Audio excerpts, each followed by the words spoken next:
નમસ્કાર વિદ્યાર્થી મિત્રો, હવે આપણે ભણીએ છીએ આયુર્વેદનો ઇતિહાસ અને એમાં ગયા લેક્ચરમાં આપણે આચાર્ય ચરક વિશે અને ચરક સંહિતા વિશે માહિતી મેળવી. હવે આ લેક્ચરમાં આપણે આચાર્ય સુશ્રુત એના વિશે માહિતી મેળવીએ અને થોડાક આયુર્વેદિક ગ્રંથો અને વિદ્વાનો એ વિશે આપણે માહિતી છે એ જોશું. બરાબર, તો હવે આપણે આચાર્ય સુશ્રુત બરાબર એના પર જોઈએ, જ્યાં આચાર્ય સુશ્રુતે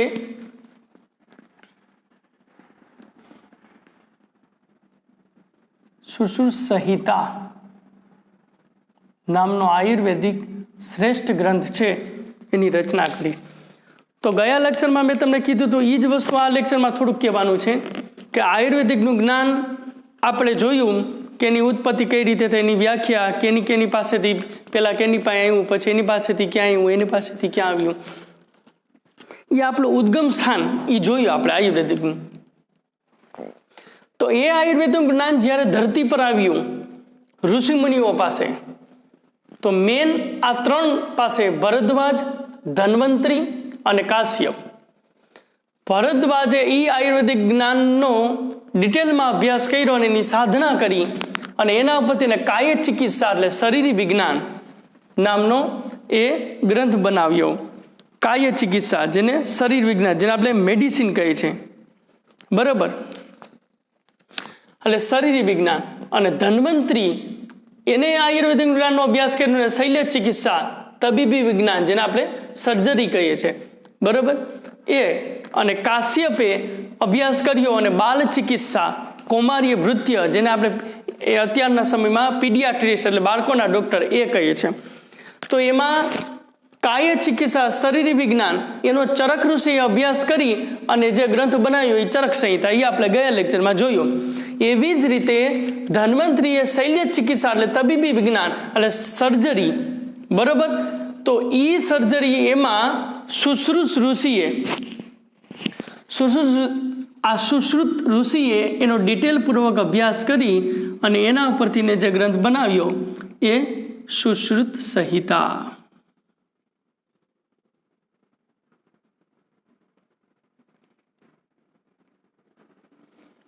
જેના રચિતા છે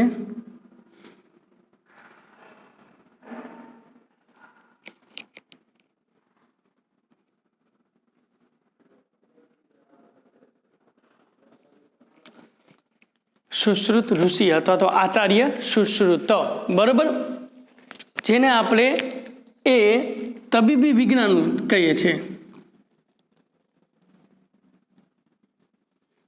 સર્જરી,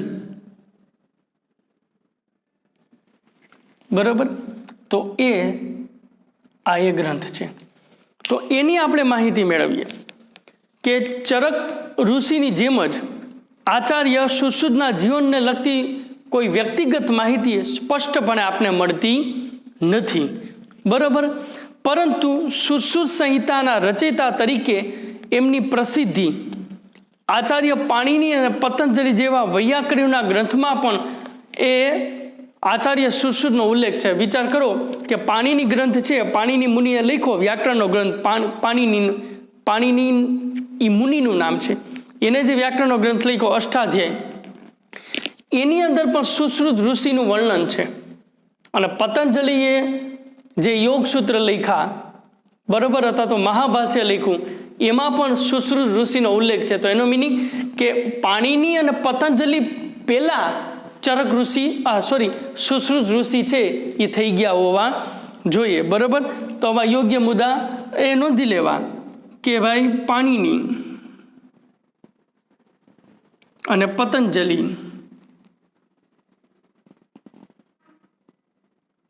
ગ્રંથમાં પણ આચાર્ય સુશ્રુતનું વર્ણન છે.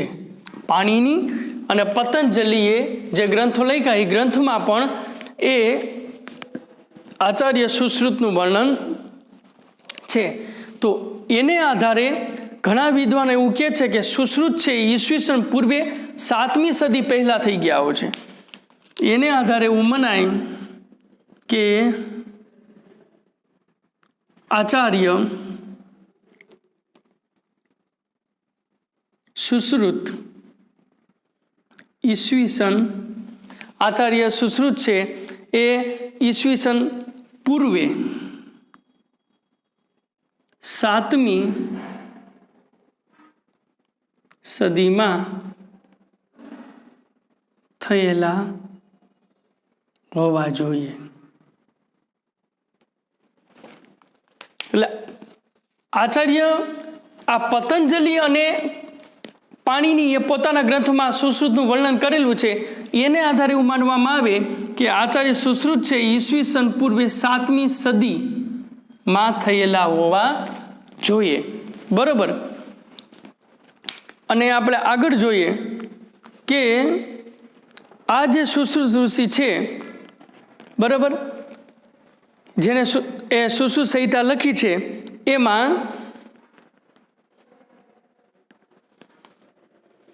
એ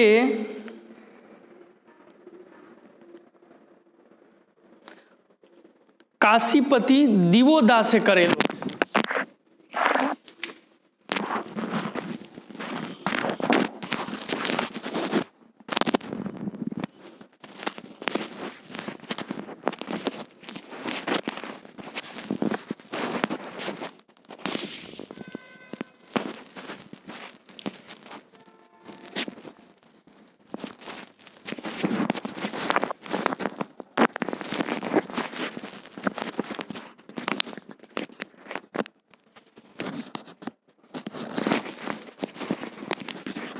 બરોબર. એટલે આચાર્ય સુશ્રુતની કોઈ માહિતી નથી, પરંતુ એમાં એનું વર્ણન કાશીપતિ, આ બધા મેન મુદ્દાઓ છે. એનું વર્ણન કાશીપતિ એ દિવોદાસે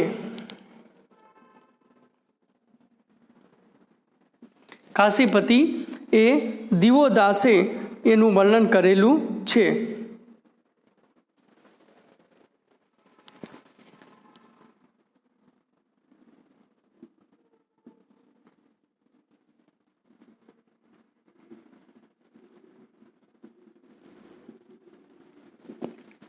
કાશીપતિ દિવોદાસે સુશ્રુત સંહિતાનું વર્ણન કરેલું છે.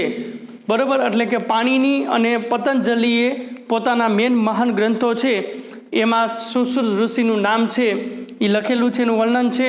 પછી એને આધારે આ કાશીપતિ દિવોદાસ એવું કહે છે કે સુશ્રુત સંહિતાનું એને વર્ણન કરેલું છે. એટલે એને આધારે એવું મનાય કે આચાર્ય સુશ્રુત છે ઈસવીસન પૂર્વે 7મી સદીમાં થઈ ગયેલા હોવા જોઈએ.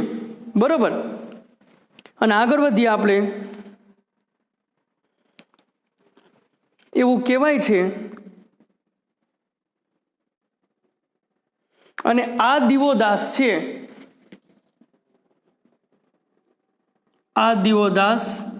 એવું કહેવાય છે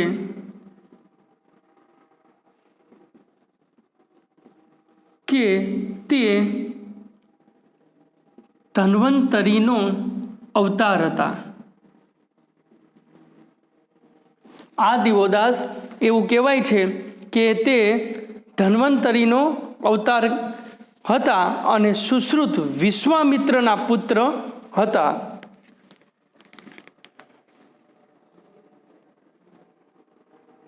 સુશ્રુત વિશ્વામિત્રના પુત્ર હતા. એટલે સમજ્યા તમે મિત્રો કે પાણીને પતંજલિએ પણ પોતાના ગ્રંથમાં સુશ્રુત ઋષિનું વર્ણન કરેલું છે. એ ઉપરથી એવું કહી શકાય કે ઈસવીસન 7મી સદીથી પહેલાં થઈ ગયા હોય. પછી કાશીપતિ દિવોદાસે સુશ્રુત સંહિતાનું વર્ણન કરેલું છે. બરોબર. અને આ દિવોદાસ કોણ? તો કે એવું કહેવાય છે કે એ દિવોદાસ ધન્વંતરીનો અવતાર મનાતા અને સુશ્રુત છે વિશ્વામિત્રના પુત્ર હતા. આ બધું અંડરલાઈન અને વ્યવસ્થિત નોંધવાનું છે કે સુશ્રુત છે એ વિશ્વામિત્રના પુત્ર હતા. બરોબર. એવો ઉલ્લેખ પણ મળે છે. વિશ્વામિત્ર ગોત્રવાચક શબ્દ હોય છે. એ અને સુશ્રુત વિશ્વામિત્ર ગોત્રના કોઈ બ્રાહ્મણ પુત્ર હશે. હવે વિશ્વામિત્ર છે મિત્રો,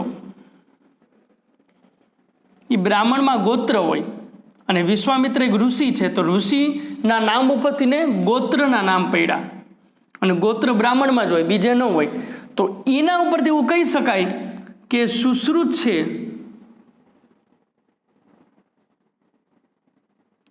કોઈ બ્રાહ્મણ પુત્ર હશે. સમજાય છે? કારણ કે ગોત્ર છે જે ઋષિમાં જન્મ હોય વંશમાં બ્રાહ્મણો, અને એ ઋષિના નામ ઉપરથી ગોત્ર પડે, એને ગોત્ર કહેવાય. તો વિશ્વામિત્રના પુત્ર હતા એટલે એ વિશ્વામિત્ર ઋષિ હતા અને એ ગોત્ર કદાચ એવું હોય તો એ સુશ્રુત છે એ કોઈ બ્રાહ્મણ પુત્ર હશે. બરાબર, એવું કહી શકાય. પાણીની અને પતંજલિએ પણ એનો ઉલ્લેખ થયેલો છે. બરાબર, ઘણા વિદ્વાનો ચરકની જેમ જ સુશ્રુતને પણ ઈસવીસન 2જી સદીથી થઈ ગયેલા હોય એવું કહે છે. હવે થોડીક વધારે આગળ માહિતી મેળવીએ કે ભાઈ ચરક સંહિતાની જેમ જ સુશ્રુત સંહિતા પણ આયુર્વેદિક મૂળભૂત ગ્રંથનો એક ગ્રંથ છે. અત્યંત પ્રાચીન છતાં ખૂબ જ ઊંડાણપૂર્વક આ ગ્રંથ લખાયેલો છે. ખાસ કરીને શૈલ્યશાસ્ત્ર એટલે શસ્ત્રક્રિયા, આ બધા મુદ્દા ખાસ કરીને શૈલ્યશાસ્ત્ર, ખાસ કરીને એ શૈલ્યશાસ્ત્ર અને શસ્ત્રક્રિયાનું વર્ણન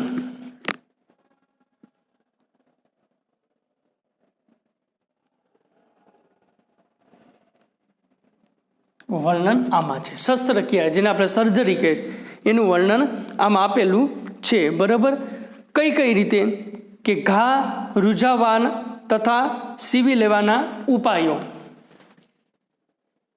ઘા રૂઝાવા અને સીવી લેવાના ઉપાયો. કે ઘા વાગ્યો હોય તો એને રૂઝાવવું કઈ રીતે, એ રૂઝાવાના ને સીવી લેવાના ઉપાયો. બરાબર,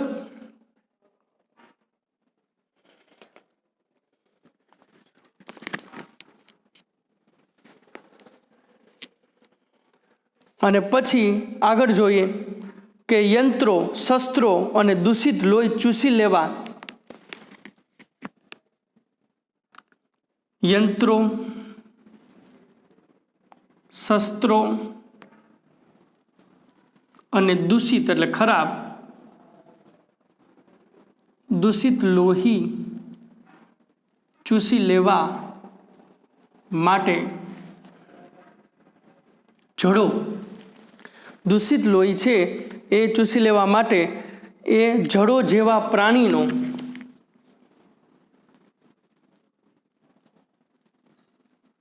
ઉપયોગ થાય છે. એ માહિતી કે ભાઈ ઘા છે એ કઈ રીતે રૂઝવવા, એને કઈ રીતે સીવી લેવા, યંત્રો, શસ્ત્રો અને દૂષિત લોહી છે એને ચૂસી લેવા માટે એ જડો જેવા પ્રાણીનો ઉપયોગ પણ થાય છે, વગેરે બધી માહિતી આપેલી છે. અને આગળ એ સુશ્રુતે શરીરના જુદા જુદા અવયવનું વર્ણન સૂક્ષ્મતાથી કરેલું છે. આ બધું જ પોતાના અનુભવને આધારે વર્ણવાયેલું છે. બરાબર,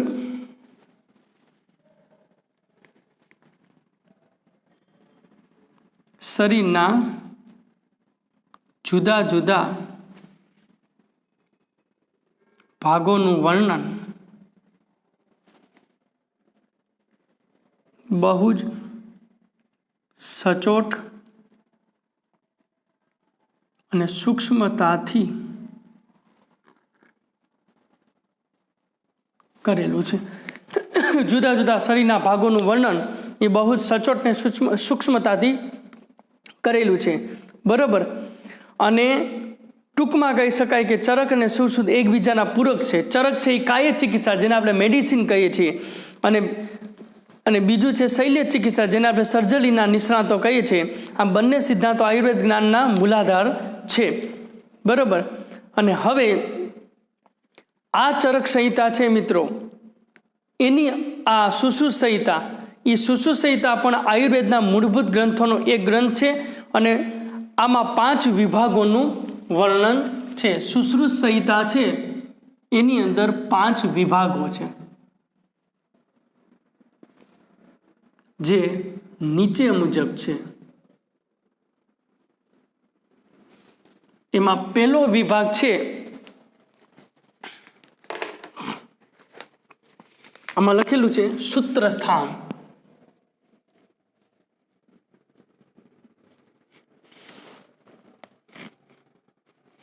સૂત્ર સ્થાનમ.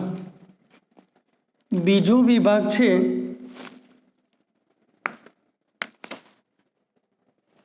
નિદાન સ્થાનમ.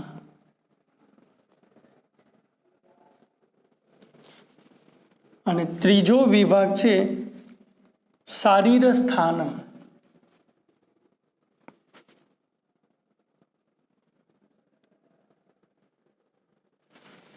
બરોબર. ચોથો વિભાગ છે ચિકિત્સા સ્થાનમ.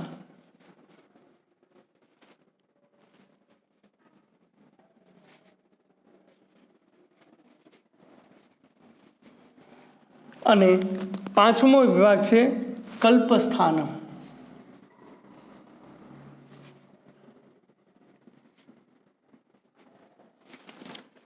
તો આમાં 5 વિભાગ છે મિત્રો. આ કુલ 5 વિભાગ અને એની અંદર 120 અધ્યાય છે. લ્યો, આ સુશ્રુત સંહિતા છે કે એમાં એ આચાર્ય સુશ્રુત એને સુશ્રુત સંહિતા લખી. એમાં 5 વિભાગો છે. પહેલું સૂત્ર સ્થાનમ, બીજું નિદાન સ્થાનમ, ત્રીજું શારીર સ્થાનમ, ચોથું ચિકિત્સા સ્થાનમ જેને ચિકિત્સાને લગતી ઊંડાણપૂર્વકની માહિતી છે, અને પાંચમું કલ્પ સ્થાનમ. કુલ 5 વિભાગ અને 120 અધ્યાયમાં અહીં ડિવાઈડ થયેલું છે. બરાબર. આમાં શૈલ્યશાસ્ત્ર શસ્ત્રક્રિયાનું વર્ણન, ઘા વર્ણના પ્રકારો, તેમાં સડો ન થઈ જાય એ માટેના ઉપાયો, ઘા કંઈક વાગ્યું હોય ને ઘામાં સડો ન થાય, બરાબર, એ ઘા રૂઝાઈ જાય એના ઉપાયો, અને પછી દૂષિત લોહીને ચૂસી લેવા માટે જડો જેવા પ્રાણીનો ઉપયોગ વગેરે બાબતો ઘણી આકર્ષિત છે. અને સુશ્રુત સંહિતામાં શરીરના જુદા જુદા અવયવનું સૂક્ષ્મતાથી વર્ણન કરેલું છે. અને હવે આ ઉપરાંત મિત્રો, આ મેં સુશ્રુત સંહિતામાં જેટલા પોઈન્ટ લખ્યા નહીં બધામાંથી મેં બોતી અને પોઈન્ટ લખ્યા છે. આટલું તો તમારે પરીક્ષામાં વર્ણન ફરજિયાત કરવું પડે. આમાંથી એકેય મુદ્દો છટકી જવો જોઈએ નહીં. બરાબર. આપણે બહુ સચોટતાપૂર્વક વર્ણન કરેલું છે કે પાણીની ને પતંજલિના અહીંથી ને વર્ણન કરેલું કે આ 3 ઋષિ પાસે જ્ઞાન આવ્યું ને એમાં ધન્વંતરીએ જ્ઞાનનો અભ્યાસ કરીને શૈલ્ય ચિકિત્સા બનાવ્યું, તબીબી વિજ્ઞાન એટલે સર્જરી, અને એ શૈલ્ય ચિકિત્સા ગ્રંથનો અભ્યાસ સુશ્રુતે કર્યો ને એમાં એને જે ગ્રંથ લખ્યો એ સુશ્રુત સંહિતા, એમાં તબીબી વિજ્ઞાન છે એટલે કે સર્જરી, અને એના કુલ 5 વિભાગો છે. સૂત્ર સ્થાનમ, નિદાન સ્થાનમ, શારીરિક સ્થાનમ, ચિકિત્સા સ્થાનમ, કલ્પ સ્થાનમ, અને કુલ 120 અધ્યાય છે. પછી આપણે પાણીની અને પતંજલિના ગ્રંથમાં પણ એ આચાર્ય સુશ્રુતનું વર્ણન છે. એટલે એનો મિનિંગ કે પાણીને પતંજલિથી પણ પહેલાં થઈ ગયેલા હોવા જોઈએ. આચાર્ય સુશ્રુત ઈસવીસન પૂર્વે 7મી સદી પહેલાં થઈ ગયેલા હોવા જોઈએ. કાશીપતિ દિવોદાસે સુશ્રુત સંહિતાનું વર્ણન કરેલું છે, થોડીક માહિતી આપેલી છે. હવે આ કાશીપતિ દિવોદાસ એવું કહેવાય છે કે ધન્વંતરીનો અવતાર હતા, અને એ એમ કહે છે કે સુશ્રુત વિશ્વામિત્રના પુત્ર હતા. વિશ્વામિત્ર ઋષિ છે, અને ગોત્ર ઋષિના નામ ઉપરથી ગોત્રનું નામ પડવામાં આવતું, અને એ ગોત્રમાં જે ઋષિના વંશમાં જે જન્મેલા હોય એનું ગોત્ર વિશ્વામિત્ર જ હોય. એટલે એવું વિશ્વામિત્રના પુત્ર હતા અને એનું ગોત્ર કદાચ વિશ્વામિત્ર હશે, અને કોઈ બ્રાહ્મણના પુત્ર હશે એવું કહેવાય છે. ખાસ કરીને શૈલ્યશાસ્ત્ર એટલે શસ્ત્રક્રિયાનું વર્ણન એટલે સર્જરી, ઓપરેશન, એનું વર્ણન છે. ઘા રૂઝવા, બરાબર, ઘા રૂઝવા, ઘા કઈ રીતે રૂઝાવવા, એમાં સડો ન પડે એ કઈ રીતે ધ્યાન રાખવું, અને એને સીવી લેવાના ઉપાયો, યંત્રો, શસ્ત્રો, બરાબર, એને ઉપયોગો, એની માહિતીઓ, દૂષિત લોહી ચૂસી લેવા માટે જડો જેવા પ્રાણીઓનો પણ ઉપયોગ થાય છે. શરીરના જુદા જુદા ભાગોનું સૂક્ષ્મતાથી વર્ણન કરેલું છે. બરાબર. તો અહીંથી મિત્રો આપણે સુશ્રુત સંહિતા છે એ પૂરી કરીએ. અને ત્યાર પછી એ સુશ્રુત સંહિતા છે આગળ અહીંથી પૂરી થાય અને પછી આપણે મિત્રો આયુર્વેદના અન્ય શાસ્ત્રીય ગ્રંથો વિશે સંક્ષિપ્તમાં પરિચય મેળવીએ.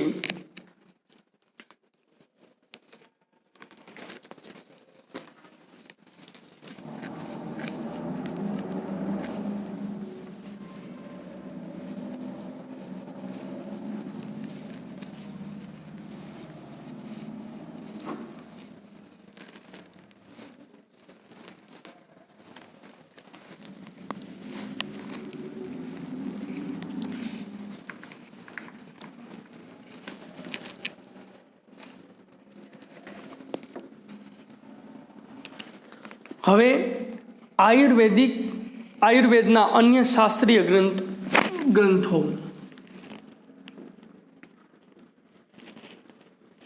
આયુર્વેદના અન્ય શાસ્ત્રીય ગ્રંથો. હવે એનો આપણે પરિચય મેળવીએ. આયુર્વેદના અન્ય શાસ્ત્રીય ગ્રંથો જે 4 ગ્રંથો છે એમાં પહેલા વહેલા એ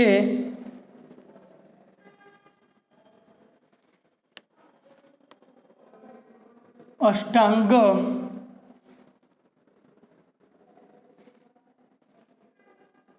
હૃદયમ.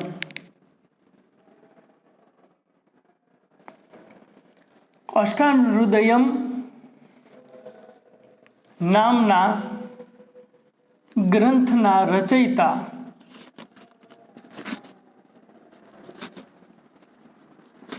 રચયિતા વાગ્ભટ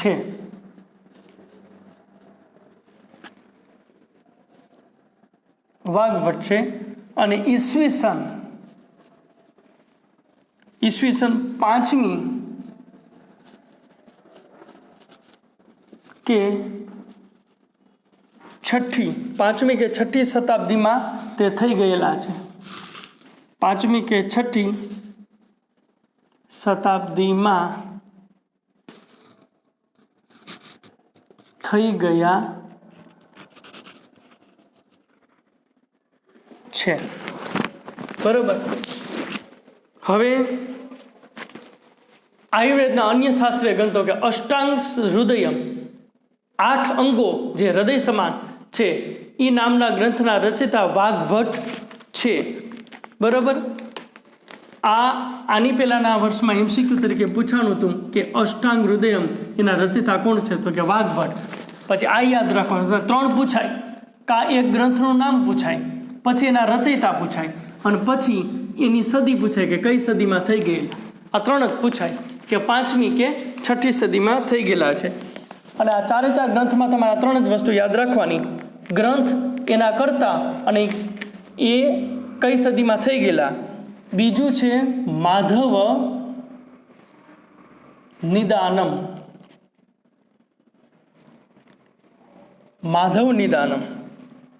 બરાબર. નામના ગ્રંથના રચયિતા કોણ છે?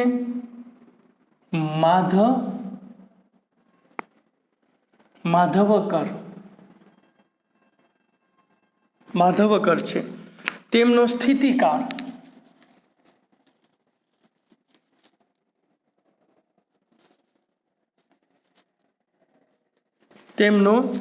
સ્થિતિકાળ ઈસવીસનની 7મી સદી ઈસવીસનની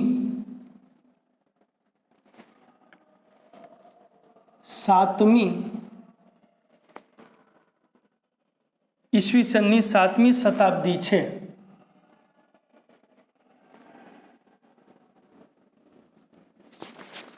સમજાય છે કે માધવ નિદાનમ નામના ગ્રંથના રચયિતા કવિ એ માધવકર છે.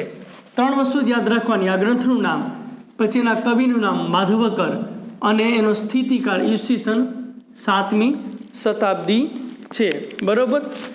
અને પછી આગળ વધીએ કે ત્રીજું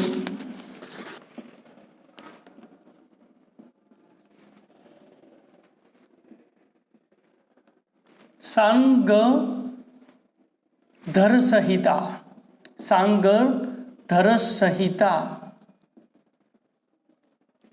बरोबर, नामना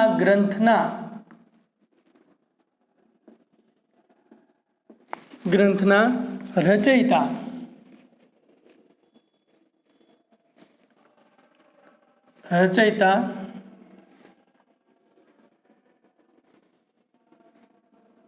સાંગધર છે અને તેઓ ઈસવીસનની 13મી સદીમાં થઈ ગયેલા છે.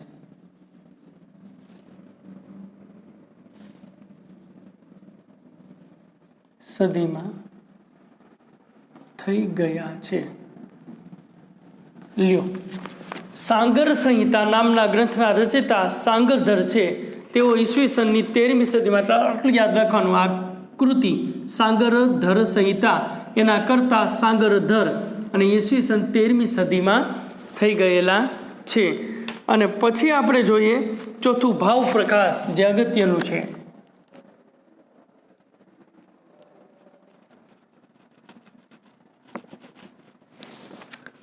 ભાવ પ્રકાશ નામના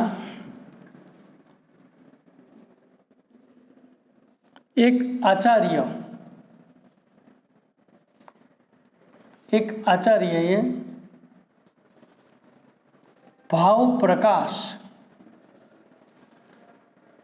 નિઘંટુ, જે પ્રખ્યાત છે, નામે એક ગ્રંથ રચ્યો.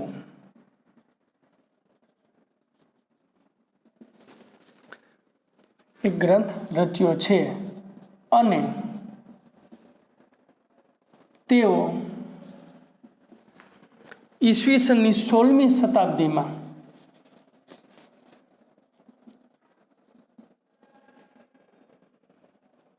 ઈસવીસનની 16મી શતાબ્દીમાં થયા છે. બરોબર. હવે ભાવ પ્રકાશ નામે એ આ ગ્રંથના રચયિતા આચાર્ય ભાવ પ્રકાશ છે. ભાવ પ્રકાશ નામે એક આચાર્યએ ભાવ પ્રકાશ નામનો, એટલે આ કવિનું નામ છે, બરોબર, અને આ ગ્રંથનું નામ ભાવ પ્રકાશ નિઘંટુ નામે ગ્રંથ લખ્યો અને તેઓ એ ઈસવીસન 16મી સદીમાં થઈ ગયેલા છે. હવે આગળ એની માહિતી આપણે જોઈએ કે ગુજરાતમાં મિત્રો આયુર્વેદિક શાસ્ત્રના ગ્રંથનું અધ્યયન, અધ્યાપન તથા સંશોધન, પ્રકાશન ઘણા પ્રાચીન કાળથી થઈ રહ્યું છે. આ પરંપરામાં જેમનું નામ આગળ છે એવા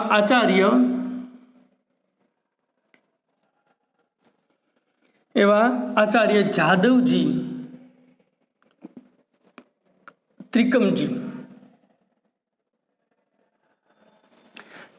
ત્રિકમજી, તેઓ વિક્રમ સંવત 1939 માં પોરબંદરમાં જન્મ્યા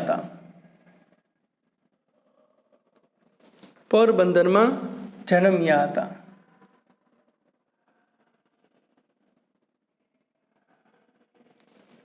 આચાર્ય જાદવજી ત્રિકમજી તેઓ વિક્રમ સંવત 1939માં પોરબંદરમાં એ જન્મ્યા હતા.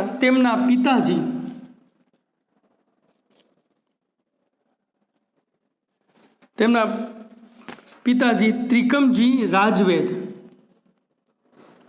ત્રિકમજી એ રાજવૈદ્ય હતા. એટલે જાદવજીના પિતાજી ત્રિકમજી છે એ રાજવૈદ્ય હતા અને તેની પાસેથી એને જ્ઞાન મેળવ્યું હતું. તેમની પાસેથી તેમને આયુર્વેદનું જ્ઞાન પ્રાપ્ત કર્યું. બરોબર. આયુર્વેદ અને પછી મુંબઈમાં તેમણે કર્મક્ષેત્ર બનાવ્યું. મુંબઈમાં જઈને તેમને કર્મક્ષેત્ર બનાવ્યું પોતાનું. એટલે મુંબઈમાં જઈને એને પ્રગતિ કરી પોતાની, બરોબર. અહીં રહી તેમણે ચિકિત્સા કાર્ય કરવાની સાથે સાથે આયુર્વેદના અનેક ગ્રંથોનું સંપાદન કર્યું. ત્યાં રહી ને તેને ચિકિત્સાની સાથે આયુર્વેદના મહત્વના પુસ્તકો લખીને સંપાદન કર્યું. બરાબર. અને ઘણા સંપાદન અને સંશોધન કર્યું. માધવ નિદાન ઉપરથી મધુકોશ નામની વ્યાખ્યાનું સંશોધન, બરાબર. પછી રસ હૃદયતંત્રીય, નાડી પરીક્ષા, રસ પદ્ધતિ,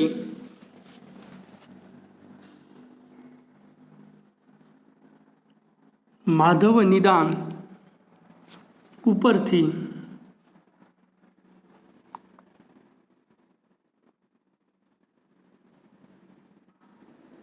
ઉપરની મધુકોશ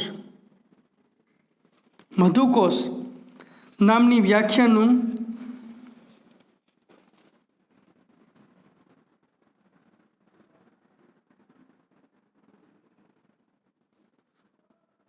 સંશોધન કર્યું. બરાબર. પછી રસ હૃદય તંત્ર, નાડી પરીક્ષા,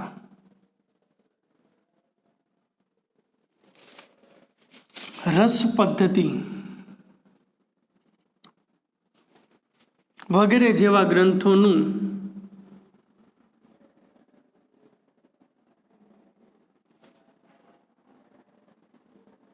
સંપાદન કર્યું. બરાબર. તો આ હતું મિત્રો આ એનું મહત્વપૂર્ણ એ સંપાદન કે ભાઈ એ આયુર્વેદના અન્ય શાસ્ત્રીય ગ્રંથોમાં અષ્ટાંગ હૃદયમ, બરાબર, નામના ગ્રંથના રચયિતા એ વાઘભટ્ટ છે, જે ઈસવીસન 5મી કે 6ઠી સદીમાં થઈ ગયેલા. એ પૂછાણ્યું હતું MCQમાં. માધવ નિદાન નામના ગ્રંથના રચયિતા માધવકર છે, તેનો સ્થિતિકાળ ઈસવીસન 7મી સદીમાં. તમારે કર્તા, કૃતિ અને એનો સ્થિતિકાળ એ 3 યાદ રાખવાનું. સાર્ગધર સંહિતા નામના ગ્રંથના રચયિતા સાર્ગધર છે, તેઓ ઈસવીસન 13મી સદીમાં થઈ ગયા. ભાવ પ્રકાશ નામનો એક આચાર્ય, ભાવ પ્રકાશ નિઘંટુ, એટલે આ ગ્રંથનું નામ છે અને આ આચાર્યનું નામ છે. ભાવ પ્રકાશ નામના એક આચાર્ય અને એના ગ્રંથનું નામ છે ભાવ પ્રકાશ નિઘંટુ નામે ગ્રંથ રચ્યો છે. તેઓ ઈસવીસન 16મી શતાબ્દીમાં થઈ ગયેલા છે.